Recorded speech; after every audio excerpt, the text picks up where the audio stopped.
Hello, space weather fans. You've probably heard about a big solar storm heading our way, but what does that really mean? A geomagnetic storm is a major disturbance of Earth's magnetic field, our planet's invisible shield, called the magnetosphere. This shield protects us from the solar wind, a constant stream of charged particles from the sun.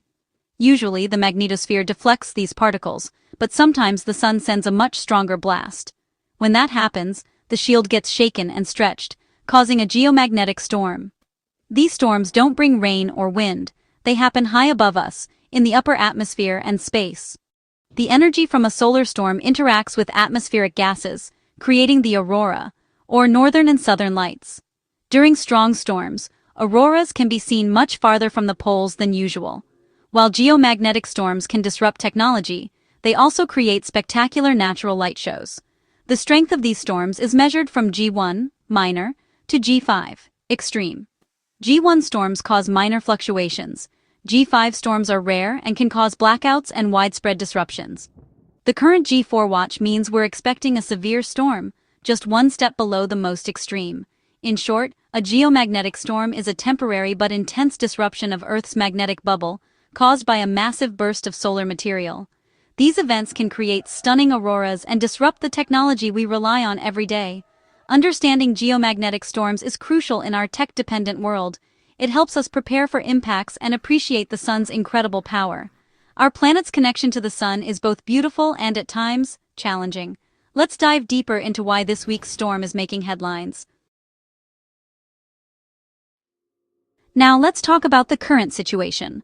The Space Weather Prediction Center issued a G4 severe geomagnetic storm watch for November 12th. This high alert followed a massive eruption on the sun, a coronal mass ejection, or CME, aimed directly at Earth.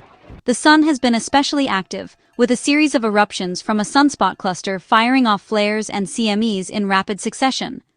One particularly large CME launched on November 9th was fast, dense, and headed straight for us.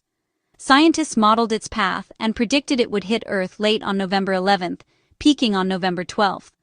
Watches were also issued for G3, strong conditions on November 11th, and G2, moderate, for November 13th, showing this is a multi-day event. The effects of a major CME can linger, keeping Earth's magnetic field unsettled for days. It's like aftershocks following a big earthquake. Storming can continue even after the main event. This series of alerts highlights how dynamic and complex space weather can be.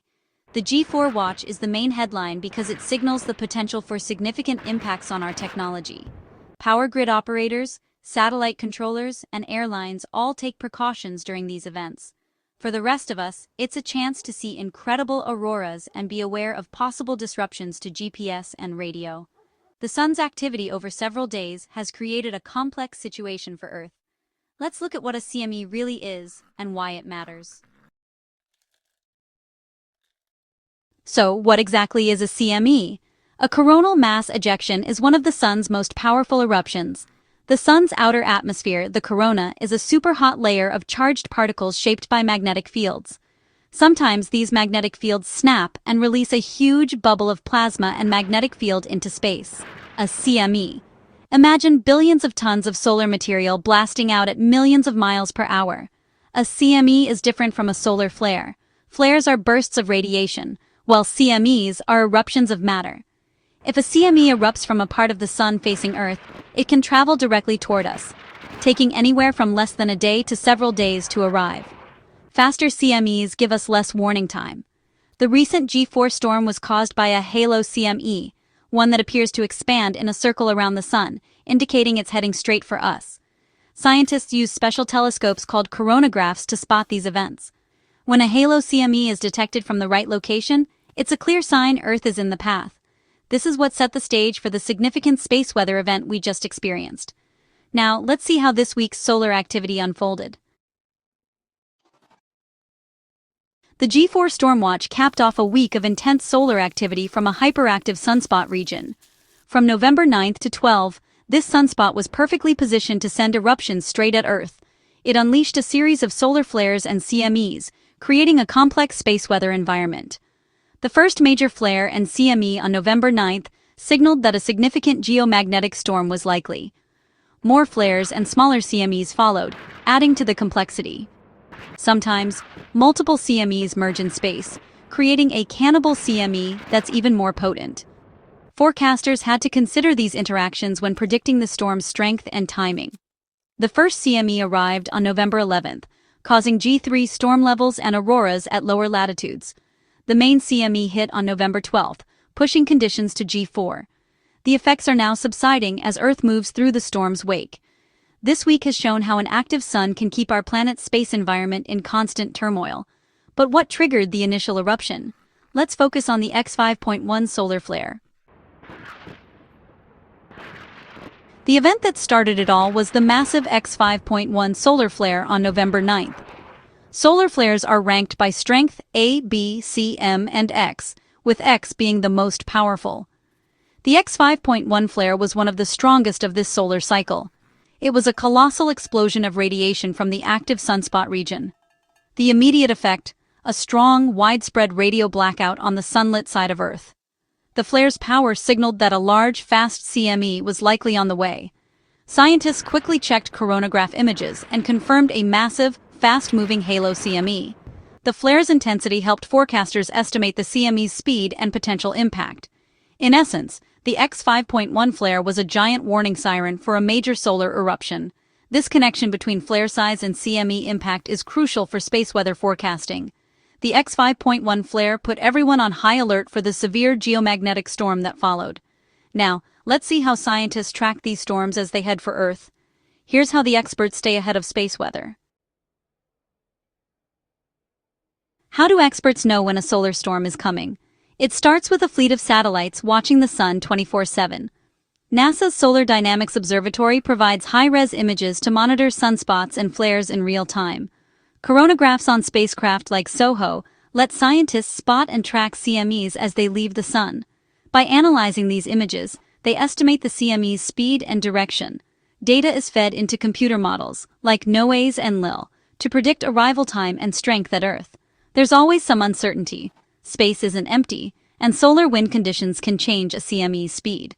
The internal magnetic field of a CME is hard to measure until it's close to Earth, which affects how severe the storm will be. The Deep Space Climate Observatory, DSCOVR satellite, 1,000,000 miles from Earth, gives us a final warning, about 15 to 60 minutes before impact. This last-minute data lets power grid operators and other critical systems take protective action. Thanks to these tools, we can prepare for space weather's effects. A G4, or severe, geomagnetic storm can seriously impact our technology. Power grids are at risk. Fluctuating magnetic fields can induce currents that overload transformers and cause blackouts. Satellite electronics can be damaged, and increased atmospheric drag can alter satellite orbits.